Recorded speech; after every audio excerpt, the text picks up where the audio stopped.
You are listening to the Strong as a Working Mom podcast, episode number 77. If the holidays bring up family stress for you, you are not alone. Let me help you manage it. Welcome to the Strong as a Working Mom podcast. If you're balancing career, family, wellness, and some days sanity, you are in the right place. This is where high-achieving, busy working moms get the tools they need to eat, move, and think. I'm your host, physician, personal trainer, and certified life coach, Carrie Holland. Let's do this. Hey, how are you? What's new? What's good? So, what's good here? Well, we're staring down winter break, and it starts in about 2 weeks, and we are in the thick of the holiday season. So for us here, it's a mix of basketball games and swim meets, school music and band concerts, and of course, the school party and other parties to ring in the holidays. It's busy, it's fun for sure, but it's a lot. And of course, it all leads up to a big party on Christmas Day with Adam's family. So my husband's family is huge, and with so many kids and grandkids now, we don't even fit into a house anymore. So now we go to a church hall and spend the day there. It's busy, it's loud, it's crazy, but it's fun, and my boys look forward to it every year. And while there is a ton of fun and festivity and gratitude at this time of year during the holidays, it can also be a challenging time. It can be challenging for any number of reasons.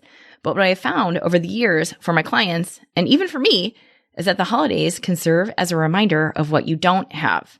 And that can stir up all kinds of thoughts and feelings, especially as you go to loads of holiday parties, or if you go to places and see people that you only see every once in a while, or if you open up holiday cards from people you've known in all phases of your life and see the highlights and the perfectly manicured photos on their cards. Or it may be that you pull out certain things like ornaments or pictures or decorations, and that brings up all kinds of memories for you from different times or phases of your life. Or maybe there are people that are just not in your life anymore who used to be, and the holidays can be a painful reminder that they're not with you. So I want to offer you some perspective today on what to do if the holidays aren't a super joyous time for you.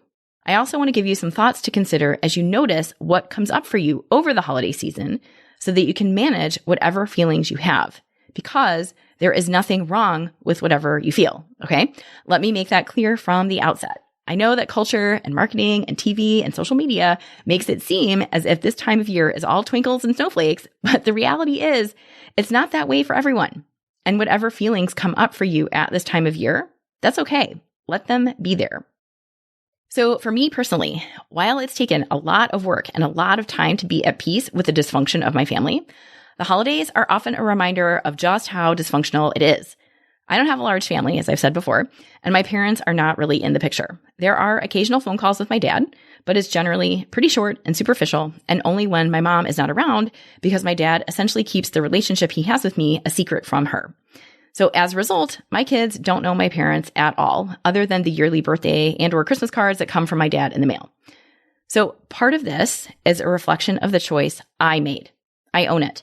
I own that I made this choice to not try to repair the dysfunction. And maybe this is true for you too. Maybe you've done your work and made a conscious, deliberate, purposeful choice that your relationship with your family member or former partner or friend is complete in whatever shape that looks like. So I've done years of therapy and coaching on this, and what I had to realize was that as long as there is untreated mental illness and abuse in my family, it's not safe for me, and it is certainly not safe for my kids to be around it. So I made that choice. Maybe that's selfish. Maybe it's selfish that I decided it's not worth having a fake relationship with my parents because I'm not willing to risk them acting out and my kids witnessing it like I did when I was younger and completely powerless. I didn't have a choice as a kid, but now that I'm a full-fledged adult, I do. And I made that choice, even though it was a hard one, because I want something better for my own family. I do not want my kids to grow up in a home that is unsafe. I do not want my kids growing up in a home that is unstable and unpredictable like mine was. I don't want my kids to be exposed to the dysfunction, abuse, and mental illness that I was exposed to. And I absolutely refuse to walk on eggshells around that situation anymore. So years of work has led me to realize that I spent the first 34 years of my life walking on eggshells and remaining silent so as not to upset the balance at home. But now I realize that the balance I thought I was upholding was so off balance, it's not even funny. But no one, myself included, was brave enough to do anything about it. So we all went on in silence, pretending like everything was just fine on the outside. And meanwhile, on the inside, it was, and still is, frankly, a total and complete disaster. And now, at 45, I absolutely refuse to be a part of it because I have my own family and I want better for them. And I want better for me. I don't want to fake it anymore. And because I made that choice, it means we don't see my mom. But it also means we don't see my dad because my dad has made a different choice for himself. So when the holidays come around and my friends share how they're balancing time between their families and their partners' families so they can get in time with everyone and be at all the family celebrations, I can't relate. There's no coin toss to decide whose parents we see and when. There's no alternating one Christmas with these parents, one Christmas with the other parents, or Christmas Eve with one family and Christmas Day with another, and there never will be. But I recognize and fully acknowledge I made that choice, and this is what it is. But when the holidays come around, I still think about it. So, as I'm saying this out loud, I realize this may not make sense. I say it all the time when I talk about my parents that I've done my work. And I believe that to my core, I have. But I would simply add that even though I've done my work and I'm proud of the changes I've made in my perspective and how I see myself now versus how I see myself decades ago, it's still there. My past life is still there. I can't ignore it. I can't forget about it. So I remember when I was a kid, I would go to bed at night, and I'm not a religious person, but I would pray and ask that I could wake up the next morning with no memory of what I experienced. I would ask for my brain to be erased and I could just forget the shouting and the crazy and the abuse and just have it be gone from my brain. But it never happened. I can't erase it from my memory and pretend like it doesn't exist, even though some days I still want to. The past just is. That's it. And maybe the same is true for you. Maybe you've got a less than ideal family situation for whatever reason. Maybe you've gotten help processing it, whether through therapy or coaching or a combination of both. And maybe in that work, you've made significant progress and feel that you're in a better place and you feel at peace about it. But that doesn't necessarily mean the problem is gone. It doesn't mean these people in your life are necessarily out of your life altogether. And that's where it can get tricky. Because even though the relationship in your mind may be complete, there's still a relationship of sorts. It took me a really long time to understand that. My own coach once pointed it out to me very clearly that while I thought I don't have a relationship with my mom, in fact, I do. I have a very intense, negative, yucky, dysfunctional relationship with my mom, even though she's no longer in my life. But the difference now is that I can see the relationship as complete. It can be dysfunctional and it can be complete. I used to think it had to be one or the other, but in fact, it can be both. There does not have to be resolution. In fact, in many cases and in many relationships, there isn't resolution, but it can still be complete, even without that resolution. Your relationship still exists, even if it's complete. Because unless you're able to erase your mind, like I wished for when I was young, that relationship still existed. There is still the memory of that person and the memory of your relationship and the memory of the feelings you experienced within that relationship. And despite all of this, you can be the one to decide that the relationship is complete. It only takes one of you to make that choice. You do not have to involve the other person in your decision. Okay?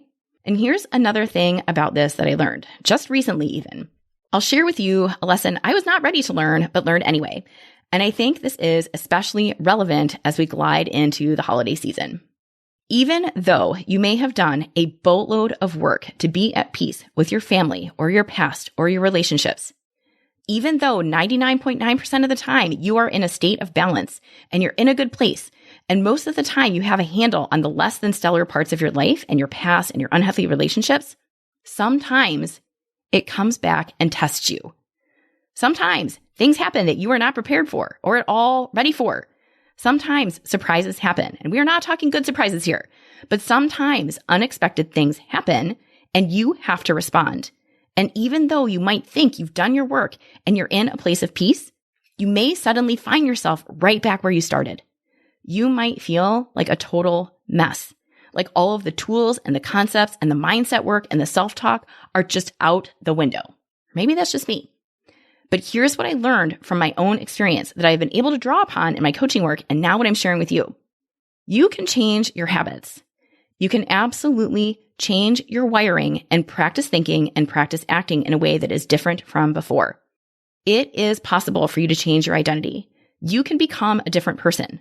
You can be a different person in your relationship. I truly believe that because I believe that I am a different person than I was before. And I credit it to the therapy and the coaching and the introspection, taking ownership of my life and doing the work to change my identity. But that being said, that wiring is still there. That saying, old habits die hard, that saying exists for a reason because the habit is still there. The thoughts are still there. The wiring is still present, and it has the capacity to send you down a negative spiral you don't want to go. That possibility is still there. I know it, and I was reminded of it recently when I was in a situation I did not expect to be in. I had an interaction with my dad that I was entirely not expecting, and it immediately took me back to the feeling of complete and total powerlessness that I had when I was a kid. And for a few days, I'll admit, I felt like a complete and total disaster. And all of the work I had done, all of the mind management, all of the practicing thinking, all of it, I felt like it went out the window. So you can think of it this way. Imagine you live somewhere for 10 plus years and you've got a regular commute to work.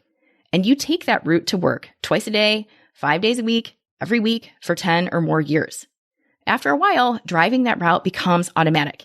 You don't have to think about the turns or the street signs or the exit on the highway or the buildings you see along the way. You don't need Siri to navigate for you because you know the way to work. There may be days even where you don't remember driving to or from work because you're just on autopilot. But now, imagine you take on a new job in another state and you move. And now you've got a new commute to work. So you have to get used to this new route. At first, you pay super close attention, all the turns and the exits and the stoplights. You're super alert to all of the details of your new drive. And you do this for a number of months or maybe a year or more until that new commute becomes automatic. And eventually you get to a place where you don't have to think about it anymore. And then you go back to your old town for a visit after a couple of months. Maybe you're headed back to town for a conference or a visit with friends or whatever. And you decide to drive by your old work just because. You will find that that drive comes right back to you. It's still there. Once you get on a certain road and make a turn, the rest is automatic and you don't have to think about it anymore. You just drive. And before you know it, you're pulling up to your old work just like you did before. So our brains and our habit loops, they are the same way. With time and practice, old habit loops can essentially go dormant and be inactive like the drive to your former workplace. But under the right circumstances, those habit loops, they can be reactivated. And they can be reactivated really easily. And this is especially true under stressful situations. So remember how your brain works. It's lazy. And remember your brain's desires to seek pleasure, avoid pain, and use as little energy as possible.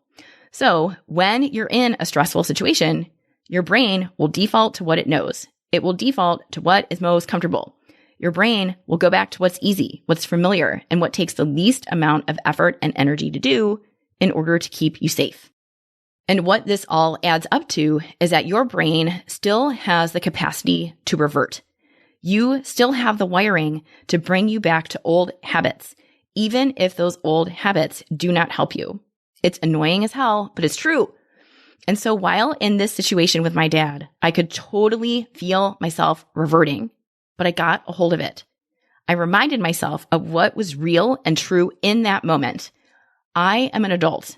I am not a lost, broken kid anymore. I'm not powerless. I am in control. I am safe, and my kids are safe. And I'm not going to lie, it took a lot of work. It took a lot of mental energy and awareness and paying attention to myself and checking in with my brain to stay on top of it and not let my brain go bananas on me and have a conniption. But I did it, and it was worth it. And I'm sharing this very long story to tell you it's worth it. It is worth the work of managing your brain and your thoughts around your difficult relationships, especially when those relationships resurface in some way, as they can do over the holidays. It is worth your time and energy to practice thinking about your difficult relationships differently. You know what your negative thought spiral that you've held on to decades, you know what that gets you, right? Nothing good. Nothing good. So in turn, you can decide that it's worth the effort of practicing awareness and observing yourself and paying attention to your brain and practicing thinking differently so that you feel differently. When I felt myself going totally backwards, and when I felt myself losing focus and forgetting all the work I had done, I got a hold of myself. I practiced telling myself over and over again, I'm not 13 anymore. I am not 13 anymore. And it made a difference. It made a difference because I believed it. I believed with every fiber of my being that I am not the same person I was before. I believed that I could handle whatever came up for me in my interaction with my dad. I believed that I could be an adult and not have a meltdown. And I proved it true. It took energy. It took brain power. It took some intentionality, but I chose that instead of choosing to have a fit and going down the same negative spiral I had done for decades. So remember, thoughts are habits too. I say it all the time. Thoughts are habit too. And I say it often because it is so important to understand. Your thought patterns are a habit. And while you can do all of the work and practice your mantras and practice thinking, your work is never fully done.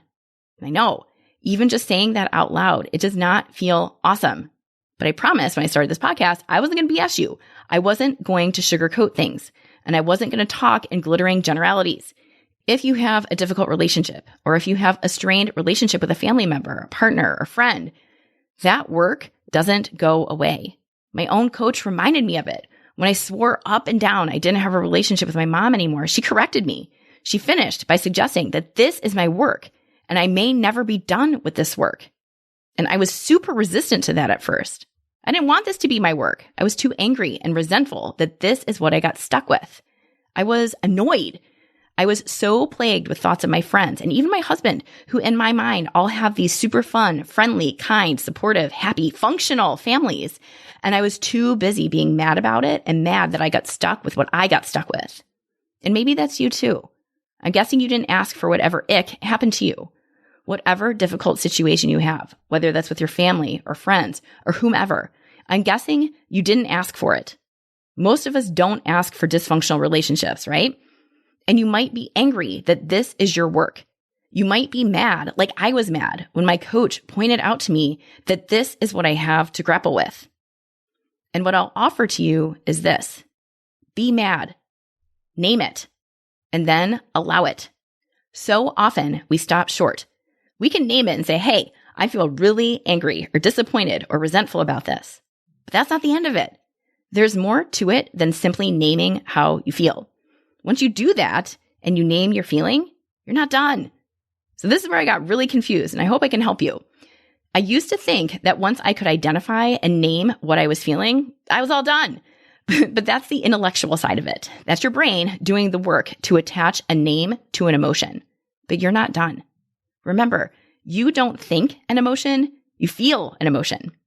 So once you name it for yourself, I feel powerless. The next thing to do is allow it and feel it. You process it. Feel whatever comes up for you when you think about your difficult relationship. Feel all of it. Feel it in your bones and let it be there with you. I use the term all the time because I think it's so fitting. Walk through it. Walk right into the junk, face on, and feel whatever feelings come up for you. Allow the anger, allow the disappointment, allow all of it, allow it all to come up for you. When I think of allowing a feeling, I think of molecules banging around in a box. So, I'm a science nerd. I like visuals. This works for me. Imagine your feeling as a bunch of molecules, and you've got them in a box. Now, imagine you put the top on that box while those molecules are still racing all over the place. What happens? Eventually, the pressure builds, it gets to be too much, and the top explodes off. So don't do that. Instead, let whatever feeling is there be with you in the box with the top off. Because then what happens? Those molecules, they'll continue to dart all over, but with the top off, eventually they will find their way out of the box. They will dissipate. When you allow your feeling, whatever it is, to be with you, and you carry it with you in a box with the top off, eventually it will disperse. It will not feel so intense. And here's the other thing. Whatever feeling comes up for you related to your challenging relationship, don't judge it. Instead of wasting energy getting irritated about how you feel, allow it. Don't criticize yourself if you feel like you're going backwards. Don't beat yourself up if you find yourself reverting to old habits or old thought patterns. That doesn't help you. Getting angry at yourself for getting angry doesn't move you forward. Trust me. Allow it. Allow yourself to feel whatever comes up for you, but then decide what you want to do with it. You can decide to practice thinking differently about your relationship. In fact, that is entirely within your control. I've given you loads of tools and ideas for practicing thinking in previous episodes, and it can be as simple as declaring to yourself, I do not think this way anymore. And here's what I want to offer to you to bring this all home. You and I are humans. Humans are messy. Despite all of the self-help, mindset hacks, tools, concepts, and ideas, despite all of this, humans are messy. And it doesn't matter how much therapy or coaching or self-help books you invest in. As humans, we all have the capacity to revert and go back to what you know, even if it hurts you. So in the case of your relationships, even if you've done your work and you've processed and you are genuinely in a better place mentally and emotionally, it's still there. That hurt and that pain, it's still there. You've coped with it and you've dealt with it, but it's not erased. It's not like it never happened. But what happens over time is that when you do the work and process your emotions related to those difficult relationships, you build that muscle. There it is. Your muscles for feeling get stronger. That's putting in your reps. You can practice thinking differently about your relationships. And as you get stronger in that capacity, you will create a different outcome for yourself. If you commit to never giving up on this, you will succeed. You will feel more at peace. Your relationships do not have to change, but you can change. There's a big difference there. So if and when those thought loops come back up for you, whether that's now during the holiday season or really at any time of the year for that matter, when you find yourself dealing with difficult emotions related to the challenging relationships you thought you had managed, let me offer you this. Allow it. Name it. Let it be there with you. Feel it all the way through like the box with its top off. And then decide how you want to think. Decide how you want to feel about your relationship and practice that. Repeat it to yourself. Practice feeling into it and believing it to your core. And don't be thrown when it feels hard. You have not lost all your progress just because you feel yourself slip. You are not the same person you were years ago. You are older, smarter, stronger, and more powerful than you were before. And because of that, you have the capacity to change how you feel in your relationships. Always. So I know this episode was a little off the rails.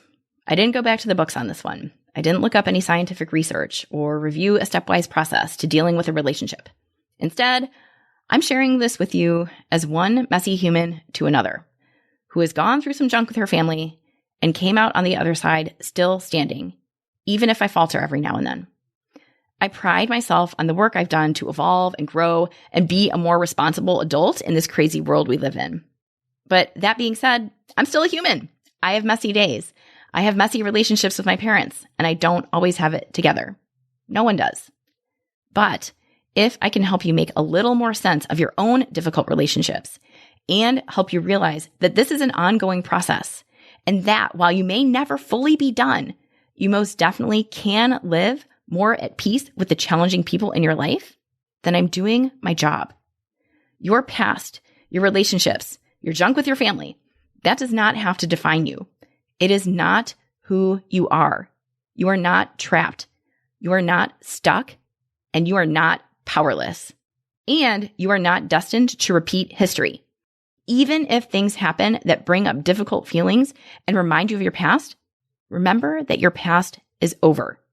The past exists as nothing more than a story in your head. And you have the power to choose what you want to take from your past and leave the rest behind. You are not a kid anymore. You are an adult. And you don't have to fix anything. You don't have to change anything. And you don't have to repair any relationship with anyone. The only thing I'm asking you to do is keep going. I would hope that you're here listening to this because part of you believes that there is more available to you than what you experienced in your own difficult relationship. And I want to shout it out from the rooftops that yes, there is more possible for you. You are not your past. You are not your past. Okay? All right. Thank you again for hanging out with me, and I'll catch you again next week. If you like what you've been hearing, please review the show. I would love to get your feedback and ideas. Your suggestions have inspired episodes and will help me make the show better for you. And share this podcast with a friend. Text a show link, share a screenshot, or post a link to the show on your social media. And be sure to tag me at Carrie Holland MD on either Instagram or Facebook so I can follow along and engage with you. This is how we get the word out to other working moms who want to feel strong inside and out. If you know someone who wants to feel better or eat and move differently, but she is too tired or too busy, it is time to change things up. And you know, making that change starts with how you think. And that is what we do here on the Strong as a Working Mom podcast. I'll see you next week. Thanks for listening to Strong as a Working Mom. If you want more information on how to eat, move, and think so you can live in the body you want with the mind to match, visit me at carriehollandmd.com.